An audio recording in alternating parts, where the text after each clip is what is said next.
எல்லாருக்கும் வணக்கம். TNPSC group 4 2025க்கான model question ஒவ்வொன்றா பார்த்துட்ருக்கோம்.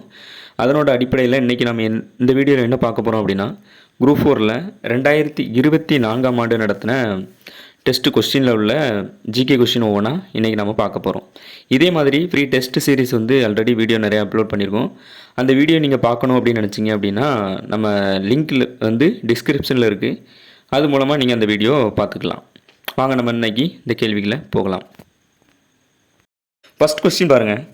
திராட்சை மற்றும் தக்காளியில் உள்ள அமிலங்கள் டேஸ் மற்றும் டேஸ் ஆகும்னு கொடுத்துருக்காங்க.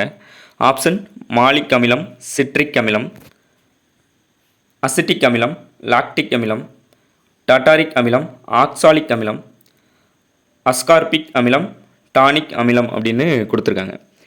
இந்த ஆப்ஷனில் எது நமக்கு சரி? திராட்சை மற்றும் தக்காளியில் உள்ள அமிலங்கள் டாட்டாரிக் அமிலம் மற்றும் ஆக்சாலிக் அமிலங்கள். Option C. உணவுப் பொருட்களில் என்னென்ன அமிலங்கள்லாம் இருக்குங்கிறத நம்ம பார்த்து வச்சுக்கணும். சிட்ரிக் அமிலம்ங்கிறது ஆரஞ்சு பழத்தில் இருக்கிறது. லாக்டிக் அமிலம்ங்கிறது தயிரில் இருக்குது. ஆக்சாலிக் அமிலம்ங்கிறது தக்காளி பழத்தில் இருக்குது. அசிட்டிக் அமிலம்ங்கிறது வினிகரில் இருக்குது. மாலிக் அமிலம் அப்படிங்கிறது ஆப்பிளில் உள்ளது. டாட்டாரிக் அமிலம்ங்கிறது புளியிலையும் இருக்குது, திராட்சையிலையும் இந்த அமிலம் தான் இருக்குது. இதே நல்லா பார்த்து வச்சுக்கிடுங்க. அடுத்த கொஸ்டின் பாருங்கள். கீழ் காண்பவற்றை பொறுத்துக அப்படின்னு கொடுத்துருக்காங்க. பெருமூளை, புரணி, ஹைப்போதலாமஸ், சிறுமூளை, டான்ஸ் அப்படின்னு கொடுத்துருக்காங்க. அதனுடைய பணிகள் கொடுத்துருக்காங்க. உடல் வெப்பநிலையை கட்டுப்படுத்துதல், உணர்வுகளை பெறுதல், உறக்க விழிப்பு சுழற்சி, உடல் சமநிலை. இதுக்கான ஆன்சர் எது சரி? பெருமூளை புரணி அப்படிங்கிறது உணர்வுகளை பெறுதல். ஹைப்போதலமஸ் அப்படிங்கிறது உடல் வெப்பநிலையை கட்டுப்படுத்துதல். சிறுமூளை அப்படிங்கிறது உடல் சமநிலை. டான்ஸ் அப்படிங்கிறது உறக்க விழிப்பு சுழற்சி. ஆப்ஷன் 2, 1, 4, 3 அப்படிங்கிறது தான் நமக்கு சரி. அடுத்த கொஸ்டின் பாருங்கள். கீழ்காண்பவற்றை பொறுத்துக அப்படின்னு கொடுத்துருக்காங்க.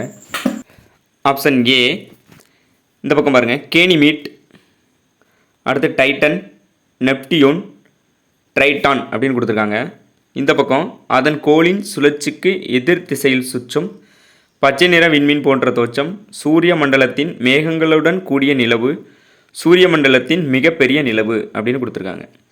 இதுக்கு எது சரியான ஆன்சர்? கேனிமிட் அப்படின்னா சூரிய மண்டலத்தின் மிகப்பெரிய நிலவு. டைட்டன் அப்படின்னா சூரிய மண்டலத்தின் மேகங்களுடன் கூடிய நிலவு. நெப்டியூன் அப்படின்னா பச்சை நிற விண்மீன் போன்ற தோற்றமுடையது. ட்ரைட்டான் அப்படின்னா அதன் கோளின் சுழற்சிக்கு எதிர் திசையில் சுற்றும். ஆப்ஷன் 4, 3, 2, 1. கேனிமிட் அப்படின்னா சூரிய மண்டலத்தின் மிகப்பெரிய நிலவு. டைட்டன் அப்படின்னா சூரிய மண்டலத்தின் மேகங்களுடன் கூடிய நிலவு. நெப்டியூன் அப்படிங்கிறது பச்சை நிற விண்மீன் போன்ற தோற்றம். ட்ரைட்டான் அப்படிங்கிறது அதன் கோளின் சுழற்சிக்கு எதிர் திசையில் சுற்றும். அடுத்த கொஸ்டின். நகராட்சி நிர்வாகத்தின் முதன்மை நிர்வாக அலுவலர் யாருன்னு கேட்டிருக்காங்க. நகர மேலாளரா, நகராட்சி ஆணையரா, மாவட்ட ஆட்சியரா, காவல்துறை உதவி ஆணையரா அப்படின்னு கேட்டிருக்காங்க. இதில் எது சரி? ஆப்ஷன் பி, நகராட்சி ஆணையர். நகராட்சி நிர்வாகத்தின் முதன்மை நிர்வாக அலுவலர் யார்? நகராட்சி ஆணையர். அடுத்த கொஸ்டின் பாருங்கள். வரலாற்றில் சிறந்த சொற்பொழிவுகளில் ஒன்றான எனக்கு ஒரு கனவு இருக்கிறது என்று கூறியது யாருன்னு கேட்டிருக்காங்க. வின்ஸ்டன் சர்ச்சிலா, பால் கென்னடியா, மார்ட்டின் லூதர் கிங்கா, ஆப்ரகாம் லிங்கமா அப்படின்னு கேட்டிருக்காங்க. இதுக்கான சரியான ஆன்சர் எது? மார்ட்டின் லூதர் கிங் அப்படிங்கிறது தான் இதுக்கான சரியான ஆன்சர். எனக்கு ஒரு கனவு இருக்கிறது என்று கூறியது யார்? Martin Luther king. அடுத்த கேள்வி பாருங்கள். சமக்ரா சிக்ஷா அபியான் திட்டத்தின் நோக்கம் என்ன அப்படின்னு கேட்டிருக்காங்க. இதனோட நோக்கம் என்னெல்லாம் கொடுத்துருக்காங்க அப்படி பாருங்கள். பொது கல்வியுடன் தொழிற்கல்வியை இணைப்பது, தொழில்நுட்ப கல்வியுடன் உயர்கல்வியை இணைப்பது, பொது கல்வியுடன் ஆசிரியர் கல்வியை இணைப்பது, முறை சார்ந்த கல்வியுடன் முறைசாரா கல்வியை இணைப்பது அப்படின்னு கொடுத்துருக்காங்க. இதுக்கான சரியான ஆன்சர் எது? சம்க்ரா சிக்ஷா அபியான் திட்டத்தின் நோக்கம் பொது கல்வியுடன் தொழிற்கல்வியை இணைப்பது. அடுத்த கேள்வி, அம்பேத்கர் ஒரு வாழ்க்கை என்னும் புத்தகத்தை எழுதியவர் யாருன்னு கேட்டிருக்காங்க. இதில் 4 ஆப்ஷன் கொடுத்துருக்காங்க. இதில் எது சரி? சசி தரூரா, அஸ்வின் பெர்னாண்டஸா, மேக்நாத் தேசாயா, சத்ய ஜித்ரேயா. எது சரி? ஆப்ஷன் ஏ சசி தரூர் அப்படிங்கிறது தான் சரி. அடுத்த கேள்வி பாருங்கள். மதம் மற்றும் வழிபாட்டு தலங்களை பொறுத்துக்க அப்படின்னு கொடுத்துருக்காங்க. இந்த பக்கம் சமணம், ஜுடாசியம், புத்த மதம், ஜெராஸ்ட்ரியம் அப்படின்னு கொடுத்துருக்காங்க. அதனுடைய வழிபாட்டு தலங்கள் சினகாக், அஹியாரி, பசாதி, விகாரா அப்படின்னு கொடுத்துருக்காங்க. இதில் எது சரி? சமணம்ங்கிறது பசாதி, ஜுடாஷம் அப்படிங்கிறது சினகாக், புத்த மதம் விகாரா, ஜெராஸ்டிரம் அப்படிங்கிறது அஹியாரி.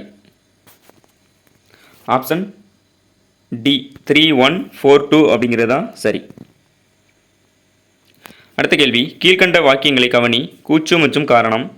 கூற்று ஏ, இந்தியாவில் உற்பத்தி செய்யும் திட்டம் 2014 அறிமுகமானது, அதாவது மேக் இன் இந்தியா திட்டம். காரணம், இதன் முக்கிய நோக்கம் உள்நாட்டு உற்பத்தி துறையை ஊக்குவிப்பதும் மற்றும் நாட்டிற்கான முதலீடுகளை அதிகரிப்பதே ஆகும். இதில் 4 ஆப்ஷன் கொடுத்துருக்காங்க. இந்த 4 ஆப்ஷனில் எது சரி? ஆப்ஷன் பி ஏ மற்றும் ஆர் இரண்டும் சரி. ஆர் என்பது ஏவிற்கான சரியான விளக்கம். இந்த 2 கூற்றுமே நமக்கு சரி. அடுத்த கேள்வி பாருங்கள். கீழ்காணும் வாக்கியங்களில் எவை சரியாக இமயமலையுடன் தொடர்புடையது அப்படின்னு கேட்டிருக்காங்க. ஆப்ஷன் 1 சாஸ்கர், லடாக், கைலாஸ் மற்றும் காரகோரம் ஆகிய முக்கியமான மலைத்தொடர்கள் டிரான்ஸ் இமயமலையில் அமைந்துள்ளன. அடுத்து 2வது, சிறிய இமயமலை மற்றும் சிவாலிக் குன்றுகளை ஒப்பிடும்போது இப்பகுதி குறைவான மழைப்பொழிவை பெறுகிறது. வெளி இமயமலை மிகவும் தொடர்ச்சியான மலைத்தொடராகவே அமைந்துள்ளதுன்னு கொடுத்துருக்காங்க. இதில் எது சரி?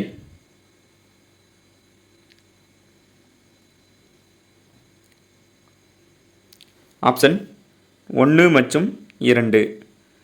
1, 2 மற்றும் நமக்கு சரி. அடுத்த கேள்வி பாருங்க.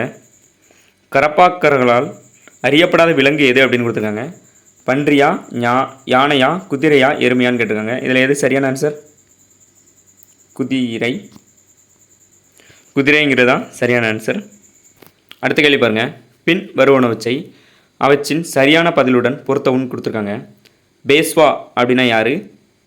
சுர்னாவிஸ், நியாதீஸ், பண்டிட் ராவ். இந்த பக்கம் செயலர், தலைமை நீதிபதி, தலைமை அர்ச்சகர், பிரதம அமைச்சர்னு கொடுத்துருக்காங்க. எந்த ஆப்ஷன் நமக்கு சரி அப்படிங்கிறது சொல்லுங்கள். ஆப்ஷன் பி பேஸ்வா அப்படின்னா பிரதம அமைச்சர், சுர்னாவிஸ் அப்படின்னா செயலர், நியாதீஸ் அப்படின்னா தலைமை நீதிபதி, நியாயம் அதை வச்சு நம்ம சொல்லிக்கலாம், தலைமை நீதிபதி, பண்டிட் ராவ் அப்படின்னா தலைமை அர்ச்சகர். Option B. இதில் நமக்கு பேஸ்வா அப்படிங்கிறது பிரதம அமைச்சர் அப்படின்னு தெரிஞ்சிருந்தாலே இந்த கொஸ்டினுக்கு சரியான ஆன்சர் நம்ம சொல்லிடலாம். அடுத்த கேள்வி பாருங்கள். கீழ்காணும் எந்த மாநிலங்கள் பொதுவான உயர் நீதிமன்றத்தை பெற்றுள்ளன? டெல்லி மற்றும் கொல்கத்தாவா, கேரளா மற்றும் தெலுங்கானாவா, பஞ்சாப் மற்றும் ஹரியானாவா, மகாராஷ்டிரா மற்றும் குஜராத்தா? ஆப்ஷன் சி பஞ்சாப் மற்றும் ஹரியானா அப்படிங்கிறது பொதுவாக பஞ்சாப் மற்றும் ஹரியானா தான் பொதுவான உயர் நீதிமன்றத்தை பெற்றுள்ளன. அடுத்த கேள்வி. எந்த ஆண்டு இந்திய அரசால் முதல் செம்மொழியாக தமிழ் மொழி அறிவிக்கப்பட்டது? 2008, 2010, 2004, 2002? ஆப்ஷன் சி 2004 ஆண்டு.